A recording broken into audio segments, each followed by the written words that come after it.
to be honest. So I was like, how does a business of that scale show authenticity in a way that doesn't degrade their brand? And that's just it, is like the power of behind the scenes content. Mm-hmm. Yes, I like seeing humor. I like seeing animals. If you put an animal in front of me. So I'm a Prime member. Anyway. I'm a Prime member. Oh, did you hear how he said that? I'm a Prime member. I am a Prime member. Hi, welcome to Innovative Entrepreneurs. My name is Erica Bailey. I am your host, and today I have the absolute, what is the word I'm looking honor. for? Honor, is that it? Oh, privilege, honor, privilege to have Spencer Reich here with me. He is the co-founder of Nomad Video Strategies. Correct. Co-founder now that the wife is home. Oh yeah, when the wife is home. Anyway, thank you. This is our first ever Sofa-sode. I love that name. I love it so much. Too. So to introduce Erica to my audience as well, those that watch this on YouTube and wherever in the interwebs this ends up going, this is the co-owner of CWG Digital Marketing and Design Studio out of Evanston, Wyoming. And they are marketing badasses. So we have partnered together so that, when we have clients and we do commercial work outside of what I do in YouTube, we can offer better services to our clients. I can record stuff, and she does all the social media and marketing brilliance, and that actually is a great segue into what we're talking about today, which is authenticity within content marketing. And I wanted to talk about that a little bit. So first question here for you. What is authenticity to you? Like, when you hear that term, what comes to your mind when you hear authenticity? So to me, when I hear authenticity, I am thinking real, raw. This is who I am, man. I'm a little nuts. I like to have fun. Like, I enjoy playing ping pong with my team. I laugh a lot. That is me, right? And so to me, authenticity is just that. It's not being afraid to show who you are. It's being real and not, I think when I hear authenticity, I think of like not afraid to show your vulnerabilities. And like, here's my weakness, world. You can see it in a very public way. Okay. And I'm going to let my dirty laundry air out on the internet, because I think that authenticity, when people watch that, they're like, oh, I also have dirty laundry. And so now I can relate to you better, not only just in a marketing sense, but just in a content and, buy into creators. And, I have more buy into a creator when they're not afraid to show their dirty laundry, or when they're afraid to be not polished. Like when they're talking about something. I was watching a YouTube video the other day of another filmmaker that I like to watch. And he's doing this thing, by the way, Stant socks for the win. I got heels. He's doing this thing, and he has like a shotgun microphone, and his whole video is so polished and professional. I was like, one day I'll be like that. And he goes, oh, 1 second, I got dog hair on my mic. And he pulls off this like huge hair, and I was like, subscribed. Like, the fact that you were willing to be vulnerable and point out the flaw that like your setup isn't perfect and that you don't have it all together and you have a dog hair on your mic, I was like, you're like me. And so that's... But we're talking influencers. You're talking people. Yeah. But what about businesses? Like, how do businesses show vulnerability? That's a great question. On social media or authenticity? Because as a brand, you can't just air your dirty laundry, right? There's got to be ways that you can show your vulnerability and your authenticity, and the reality of who you're... without it compromising the values, structural integrity, like values of your brand. Right? So when I hear that, I think of, I see some people on like TikTok that have like products and things that they like to show. And I think that a really good way that I've seen businesses do this is, I want to see you counting like your inventory in your living room with your sweatpants on at 10 a.m. to like show that like you're also a person that runs a business, and that, I want to see you run your 30 errands for the day while trying to keep your kids quiet on a phone call in the middle of traffic when you're, trying to talk to a client or on like a sales call or something. That's vulnerability, and that's authenticity to me. It's showing that you're human amongst being a business owner, in my eyes. And which is absolutely accurate. I think you make a good point there. But then we're talking about small business owners, right? The mom and pop shops. Yep. Right? All right, now we're going to get a little bit bigger. What about, companies that have 20 employees, 50 employees, 100 employees, 5,000 employees, 30,000 employees? Like, that shit's out there. How? Yeah. You know what? This is me. I'm being authentic. Authenticity. Authenticity. She swears Sometimes. Yeah. So I think those businesses need to create a face, right? A face of the business. And maybe it's a couple of faces, but those people are responsible about telling the stories, right? So for a business, being able to, show you're making candy and how do you do it? That's professional. I have been following this guy who cleans the hooves of cows. And I have no idea why. It's just interesting. So to me, it's like having your employees and showing the reality behind the brand, behind the walls. That is what larger scale companies can do. I didn't even think about that, to be honest. have Because I was on like, how does a business of that scale show authenticity in a way that doesn't degrade their brand? And that's just it, is like the power of behind the scenes content. And we preach that all the time, like with our clients as well, like showing what it's like to pack up a subscription box and send it off to a client, what goes into it from stage A, point A, whatever you want to say, to stage Z, of like, here's when you order from us, here's exactly what happens throughout the entire process. I think it's a great way that big businesses can show authenticity. So next question then, what type of content do you enjoy seeing the most from an advertising perspective? So like if you were to be shown an ad. Advertising perspective? So like if a business were to show you an ad, what would you resonate with the most? My throat's dry, so I'm gonna step off camera and get my energy drink. Oh! What resonates with me most? Yeah, like when you see an ad, if you were to be sold to a product and video was going to be the thing that conveyed that message, what would sell you in an ad? Is it branded, polished content, or is it authenticity? What sells you on that product more? If I can laugh. Humor. If I can laugh, that I'm like, all right, I'm all in for that. I'll follow that.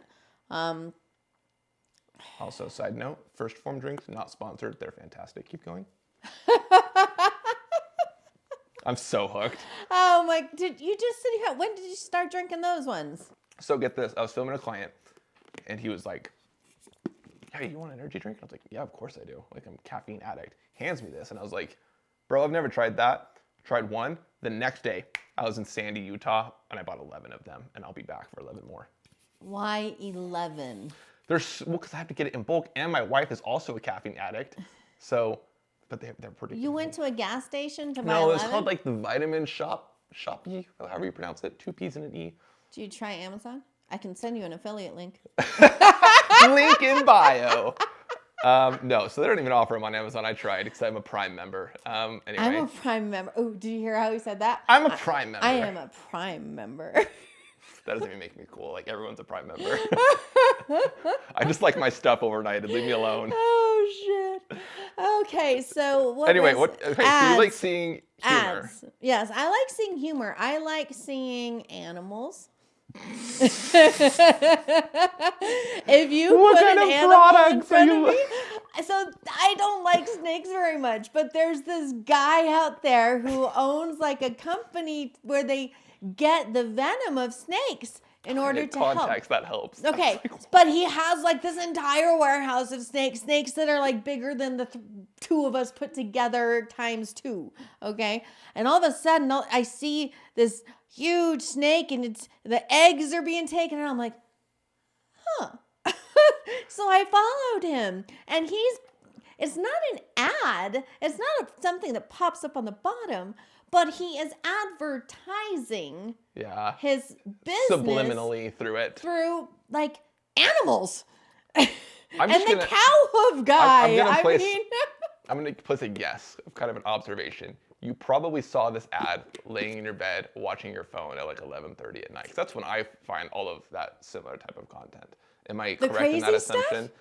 No, I'm in bed by like 8:30. I have a Married. herd of humans. Okay, I was going to say married people lives. We are not married, but I'm saying I am also in bed with my wife at like 8 p.m. because we have 2 raging kids at that time. Anyway, okay. Well, you had to clarify. You had to I was clarify. like married So we couple. are not married. Oh my word. Anyway, okay.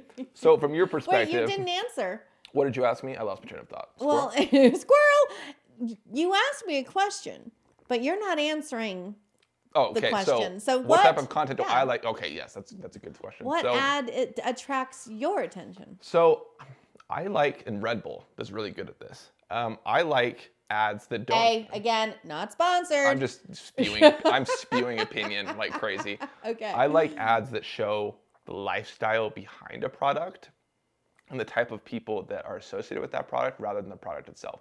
Okay. So like basically, Red Bull does like a whole bunch Gives of you wings. a whole bunch of videos centric around like these are like people that ride cool bikes and flick up dirt in the air, and they're always like surrounded by models and doing different things. And they're cool kids essentially. And I'm like, that's cool. I want to be like that. And so like Red Bull. Am I But super old? Because all I ever see is the Red Bull gives you wings. Like that's what I remember. I mean, Have they that's done part new of stuff? what they do. I'm just saying, like, I see like the Red Bull. Like, there's some like short form content that I watch around it. Anyway, Okay, or, like, so I'm Red really, Bull's got your attention. I'm because really big. Yes, they're because telling the it showed story. a lifestyle and a Okay. story rather than the product itself. Or I'm a big airsoft guy, and so like there's a company called Amped Airsoft. I can link to their channel. It's not necessary in the description. Anyway, they post full episodes on their YouTube channel about like behind the scenes and their dudes laughing and just messing around with each other and the camaraderie between them. And I loved buying from their company, and they never sold me a dang thing because like I wanted to be the type of person that hung out with those type of funny people. They didn't even try and sell me something, but I was so bought into their brand because of the lifestyle. That's the type of content marketing that I like. He had some sass when he said that because of the I'm lifestyle. very animated in what I do. Anyway. I think it's fantastic. It makes me happy. So from your perspective, and I won't answer it because I suck at that, Okay. is why does relatability do so well? Let me sure everything's rolling. Yes, okay. Okay. Why does relatability? Yeah, why does relatability do so well in content marketing? In your opinion. Okay, so to me, in the past 10 years,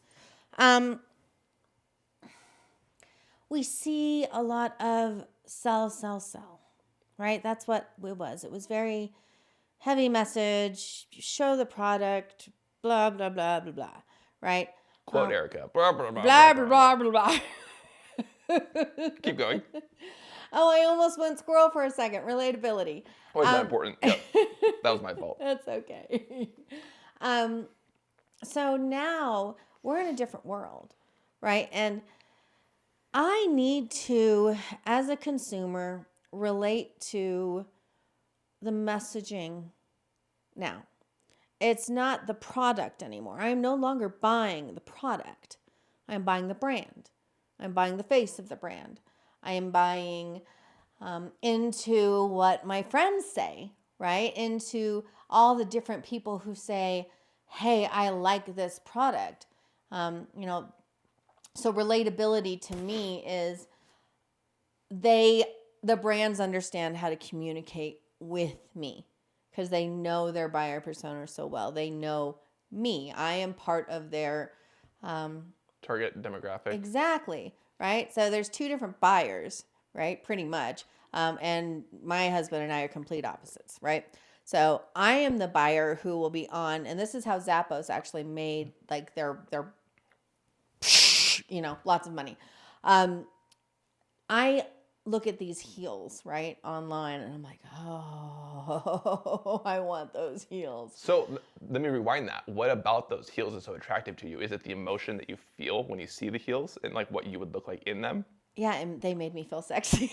Okay, so you're tied to emotion. So I follow a TikToker named Savannah Jordan. So I've identified you as an amiable or expressive buyer based off of some of the things that I've learned from her. Amiable or expressive buyer. So you buyer. care a lot about the emotion behind what you're going to look like in the heels, what other people are going to think about you when they look at you in those heels. Like, Okay. and then there's an analytical buyer, which is like I'm going to increase your ROI by 43% in 3 days. So there's multiple buyer types and you fall into that. So to sweet talk you the most, you're saying don't be product centric.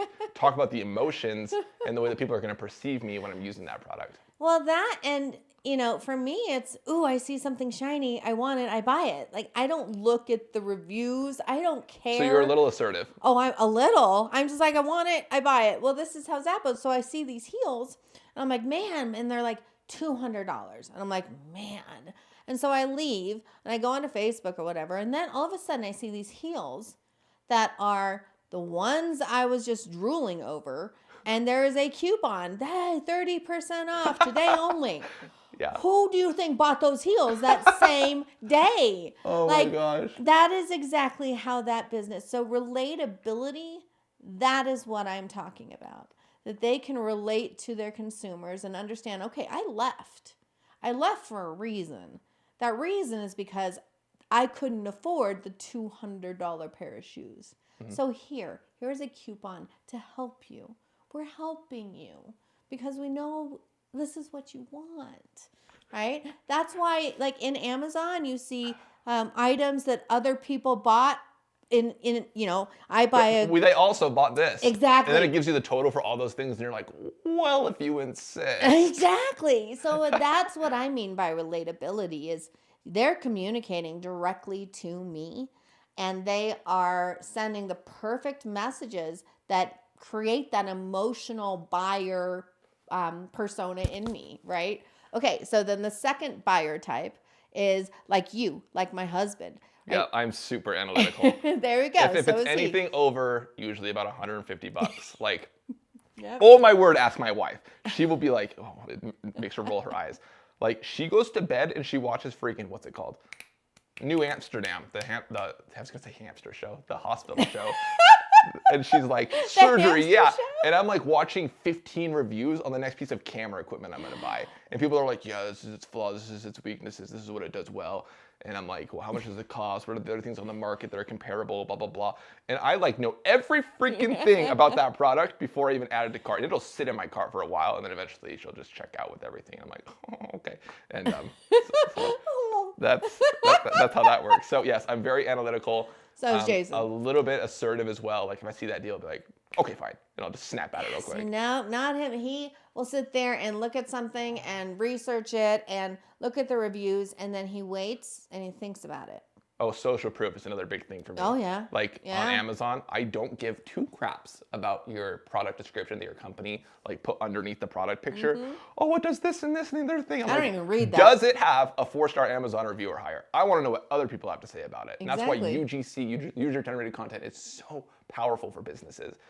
I just went on such a tangent. But that's what social we do. Proof. Social proof. And then but here's the thing. Do you think big businesses pay for the social proof? Absolutely. Yes. But they try and hide it as if they didn't pay for it. Exactly. It's like, here, why don't you do a video about these products and we will send you, affiliate money. Maybe we need to start doing that, man. Mailbox money. Oh my gosh. Okay, so this bridges me to the next thing. Is there still a place for branded, polished content, or should you only do relatable content, or should you do like a multi-pronged marketing approach where you're doing both like UGC, relatable content, behind the scenes, branded content? Like, how does that formulate together? What's the importance of polished content to you? Stuff that's done on gimbals and color graded to the teeth and looks flawless and doesn't show any vulnerability. It's sexy. Yeah. I think it shows a level of luxury. Like you're never going to see Louis Vuitton like assembling jewelry behind the scenes. They don't want you to know what goes on behind. They just want you to see the final product and how polished and how refined and how people are going to to perceive you when you wear it. So there's a place for it. Absolutely, there's a place for it. But it shouldn't be all you do. Exactly. It shouldn't be all you do. So like my other podcast, like this is the first time we've had like a badass setup, and If you follow us on Instagram, you'll see what we got here because, I'm not supposed to look at those cameras. Sorry, I'm not supposed to look at those cameras. Follow us on Instagram, and you'll see the coolness that's in here. This camera here is held up on a bench. Yeah. So for those that are like, relatability, I want a cool podcast setup, go to your kitchen, prop up your camera on a pillow. You're there good. You go. Okay, but here's the thing. Yes, there's a point, which is what we're kind of doing now. All of my podcasts are kind of polished. And then we've done some really cool stuff together, and you've done some amazing stuff. Stop it. Oh, I know, but seriously. And so, yes, for polished, but you have to have those iPhone recorded, do. Painters, having a paint contest where they're literally using their brushes and their cans and they're throwing paint at each other. You need to have I'm walking down the street and I just thought about this. Yes. And you know what? I wanted to share it with you. It's a refreshing perspective because there's some people that see that branded content and they will roll their eyes and they're like, they're just showing me what they want me to see. Like, they don't believe it. But then when you show that, like, whip out an iPhone, you're like, here's my product today, blah, blah, blah. Another company that I love that does this really well is Work Louder. They sell atrociously expensive keyboards that I really want. Who? It's called Work Louder. It's on TikTok. Okay. Anyway. Oh, it's on TikTok. And they're like filming things with their iPhones and like putting keyboards together. And I'm like, I dig this. And I dig your branded content. All of it. I'm here for it. Let me buy your keyboard. I'm saving for it.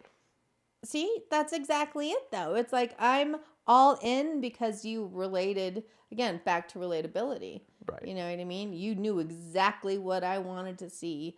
You Their made top it sexy and now I want it. Their top 3 videos from me, like one of their polished pieces of branded content really sold me on like their Nomad keyboard and their creator thing. And my hair still okay? I was playing with it. Probably. Oh, okay. So, and then I saw a piece of like iPhone footage from them, and I saw like a social proof thing from them, and I was like, those are all different videos, and they've all sold me in their own different way. So anyway, okay. So wow, I did not think that would happen. I'm gonna put that in a YouTube short.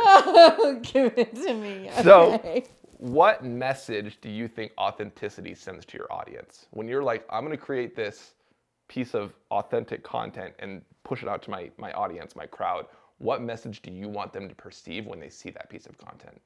You're part of my tribe. I like that. I mean, that's what I'm trying to say. Community, belonging. Exactly. It's, hey, I am only here working, having this life because you are buying from me. You're buying me. You know what I mean?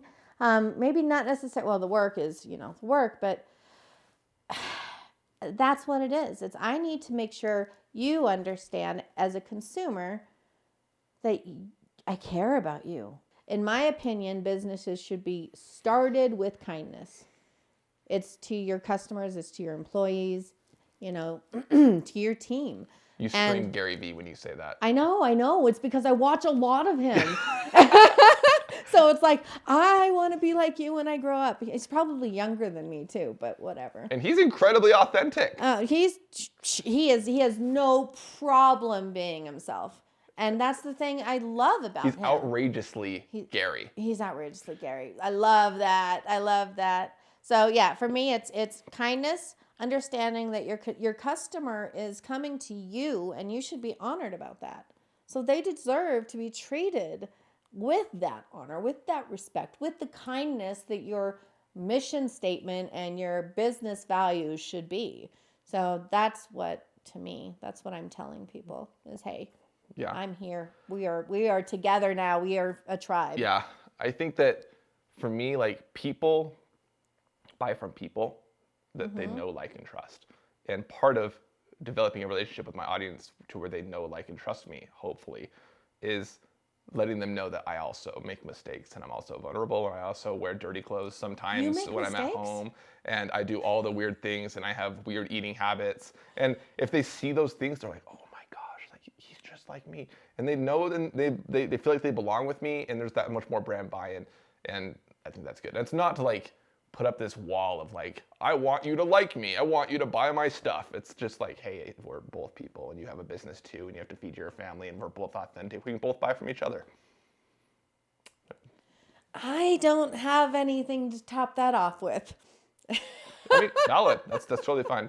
So we talked a little Do bit our about socks what match at all? No, they don't match at all. they contrast a lot because you're purple. But that's okay because we're cool. Does everybody see that my Harry Potter blanket is here and he did that just for me? I was like, she'd like having that. That's anyway. a real friend and partner who understands. Well, also, I just really liked this white one too. Oh, stop. Is this Minky Couture? Oh, yeah. My wife is going to like flip when she sees She that. doesn't have a Minky? Every single time we get a marketing text from Minky, she's like, honey, they're 20% off. I'm like, you know how much camera crap I buy? You can do whatever you want. I'm not going to tell you.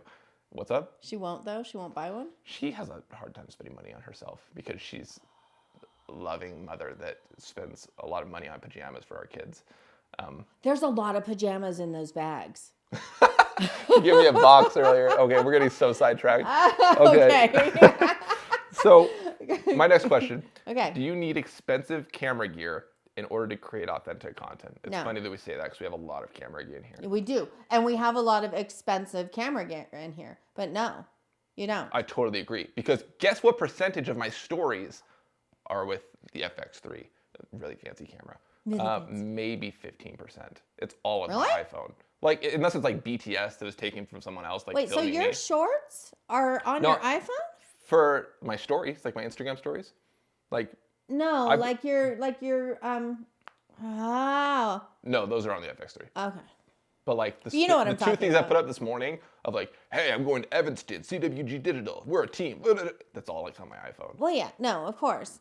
But like if I had the choice in that moment to like, Spencer, you have the option to film this on your fancy camera if you want to, I'd be like, no. Okay, another Gary V thing is just put it up. Content doesn't have to be perfect. It doesn't have to be perfect. Just put it up. Just put done it is better up. than perfect. Yeah. I mean, again, there is a time and place for perfection, which is why I worked with him because we want to have an expanded, offering that we can give to businesses, right? But how do you get to perfect? By doing things imperfectly tons and tons of times Exactly. until you get better. Oh my gosh. So I had to do some video content last time Spencer was here, and he had me set up in the room, and it looked so great. And I was like, yes, I got this. And the moment I started, I froze. I'm like, Cameras are scary. I can't get through this. And it took me 45 minutes to do one piece. But then like you put her on a podcast like this when she's looking into an eyeball instead of a lens, and she's like, here's my whole life story. I'm a marketing brilliant and it's the funniest thing. Well, because I like people better than... No, you can have conversations like, scripted content is script anyway. Yeah, you're the only person that's scripting this stuff. I'm sorry. I've got all these teleprompters over here as I do this, and I'm sorry, I can't help it. Anyway. There's no teleprompter. This whole thing is scripted. Yes, This is all memorized. word anyway. for word. We practiced before this. No, we didn't. Okay, what else you got? So you don't need expensive camera gear to be authentic. What did you start with?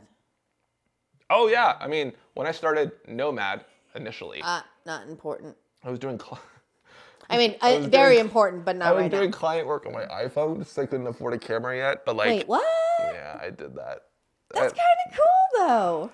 Did it turn out at all? To them, it did. I just think that they were being too nice to tell me that it sucked. But like, I watch it now and I'm like, but like.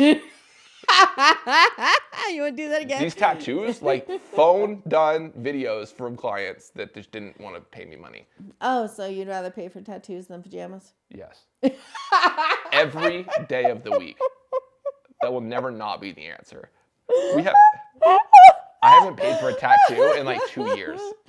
But he would pay for a tattoo instead of buying his children jammies. It was Right. so cold outside. If they had no jammies, then I would. But if they had no jammies, I would buy them jammies. But they have like 17 pairs. There's other things in life I can buy. Anyway. All right. That's all good. So, he's a badass there's that. dad. He is a badass dad. Okay, last question before we begin to wrap this one up. How can a business owner start rolling out authentic content today? If they got done watching this podcast, they're like, oh, I'm motivated. And they were like, I want to do authentic content right now. What would that look like? Grabbing your iPhone, sitting down. Hey, my name is Erica Bailey. I am the co-founder of CWG Digital. We are a. She's propped up her iPhone on a wall because she doesn't have a tripod. Yep, exactly. I would introduce myself and I'd be like, hey, this is what I do, man. This is. I'm excited you're here. I've decided to start sharing my story with you. This is what we do. Check out our office space. Hey, this is Sally. She does all of this. Oh, look, we have this humongous, Python. Let me pull it out. Hi, this is the Python. That's how you can start it, right? Or have one of your team members holding the iPhone and trying not to shake. Just do it. Just do it. You know what I mean? Like, I think that there's a Nike, lot of people. I'm sorry. Please don't sue me. I think there's a lot of people that think that they're like, oh, I need to get a tripod and lighting and a ring light and all this before I even start making content. 'Cause I don't want to be made fun of. Oh my gosh. First off, you're putting out content online. There's some vulnerability there. Second, yes, there are some mean people in this world, but a lot of people really appreciate vulnerability. I can't tell you how many clients that I've had that like they decide to start like actually putting up the content that I make for them, and then they're like 98% of like feedback that they thought was gonna be negative, where people are like, holy cow, I'm so proud of you. Like I've been considering doing the same thing. They're like, what? They're like, people actually like this? Like they're speaking up and people like it. So there's that's what's important, right? So that's a story to tell.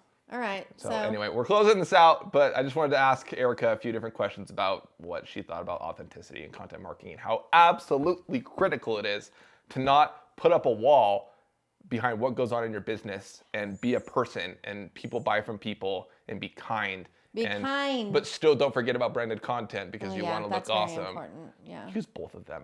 Yeah. But if you're just starting, just do what you can. Yeah. I mean, that's exactly it, right? So, that right there is authentic. Just do it. So for my audience, sorry to cut you off. For my audience, I will go ahead. I'll link her podcast in the description below so you guys can check it out as well. In addition to their killer website, because they do those, by the way. We do. So well, my husband does beautiful design work. Speaking of, he's got to talk to you today. Oh, sick. That's going to come. Yes, it is right. on the way. Deuces. Big deuces. Big deuces. That's how you say it. All right. So Bye. for people in my world, thank you for joining me. I have fun on these sofa-sodes where I can just be chill. Spencer is one of the most amazing people I know, so I am blessed, honored to have him here with me. Anything we need to share about him will be somewhere in, I don't know where. Sometimes they're, up, down, on the side. Like, you'll have the links somewhere and the show notes as well. So thank you, and we'll see you again.